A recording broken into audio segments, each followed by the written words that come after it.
বাংলাদেশ নারী দলের সবশেষ খবর জানতে সিডনিতে সরাসরি যুক্ত হচ্ছি তার সঙ্গে। পারভিন, আমি এই মুহূর্তে আছি বাংলাদেশ জাতীয় নারী ফুটবল দলের টিম হোটেলে যেখানে অবস্থান করছে পার্ক রয়্যাল।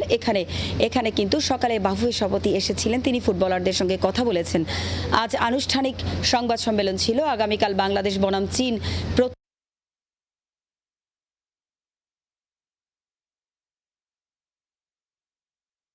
তারা 9 বারের চ্যাম্পিয়ন, 9 বার কিন্তু এশিয়ান কাপের চ্যাম্পিয়ন হয়েছে চীন, এবং তারা ডিফেন্ডিং চ্যাম্পিয়ন। তারপরে কিন্তু চীনের কোচ মাটিতেই পা রাখছেন। তিনি আজকে বলেছেন যে বাংলাদেশ দল যেহেতু বাছাইয়ে মিয়ানমার, বাহরাইনের মতো দলকে হারাতে পেরেছে, তাই তাদেরকে হালকা ভাবে নেওয়ার কিছু নাই, তাদেরকে গুরুত্বের সঙ্গে দেখছেন তিনি। এবং বাংলাদেশ দল যেহেতু বাছাইয়ে মিয়ানমার, বাহরাইনের মতো দলকে হারাতে পেরেছে, তাই তাদেরকে হালকাভাবে নেয়ার কিছু নাই, তাদেরকে গুরুত্বের সঙ্গে দেখছেন তিনি। এবং বাংলাদেশ দলকে কিন্তু তিনি হালকাভাবে নিচ্ছেন না, সতর্ক হয়ে লড়তে চান। আজকে বাংলাদেশ দলের কোচ পিটার বাটলার তিনি জানিয়েছেন দেশের মাটিতে প্রস্তুতি নিয়ে যতই কথা হোক না কেন, তার দল গত কয়েকদিন ধরে এখানে কিন্তু অস্ট্রেলিয়া আসার পর ভ্যালেন্টাইন স্পোর্টস পার্কে অনুশীলন করেছে। এরপর এএফসির আনুষ্ঠানিক ক্যাম্পে আসার পর তারা কিন্তু জুবিলি স্টেডিয়ামের আধুনিক সুযোগ সুবিধার মাঝে অনুশীলন করেছে। তো বাংলাদেশ দলের যেটা মূল সমস্যা ছিল, যে বেশ কিছু সমস্যা ছিল, রক্ষণে কিছু সমস্যা ছিল, মাঝমাঠে কিছু সমস্যা ছিল, সেগুলো কিন্তু বেশ কাটিয়ে উঠেছেন কোচ। এবং আজকে তাকে আমরা জিজ্ঞেস করেছিলাম যে দলে কোনো ইনজুরি সমস্যা আছে কিনা। কোচ বলেছেন ছোটখাটো যেগুলো সমস্যা ছিল সেগুলো এরই মধ্যে কাটিয়ে উঠেছে বাংলাদেশ, এবং তিনি বেশ নির্ভর হয়ে খেলতে চান।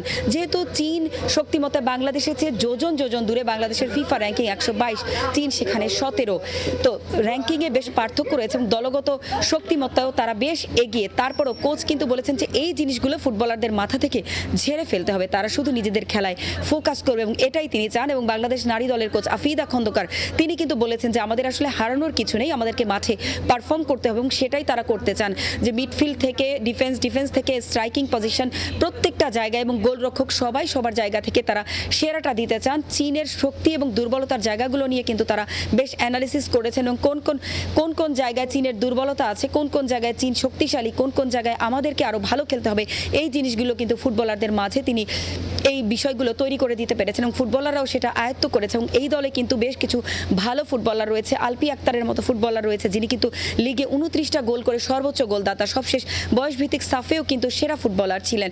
এই দলে আনিকা রানিয়া সিদ্দিকের মতো সুইডেন প্রবাসী ফুটবলার রয়েছেন, যার সামর্থ্য আছে, তিনি কিন্তু সুইডেনের ঘরোয়া লিগের শীর্ষ সারির দলে খেলে থাকেন, তার সামর্থ্য আছে। এবং তিনি দলে যোগ দেওয়ার পর কোচ পিটার বাটলার বলেছিলেন যে দলের শক্তি অনেকটাই বেড়ে গেছে।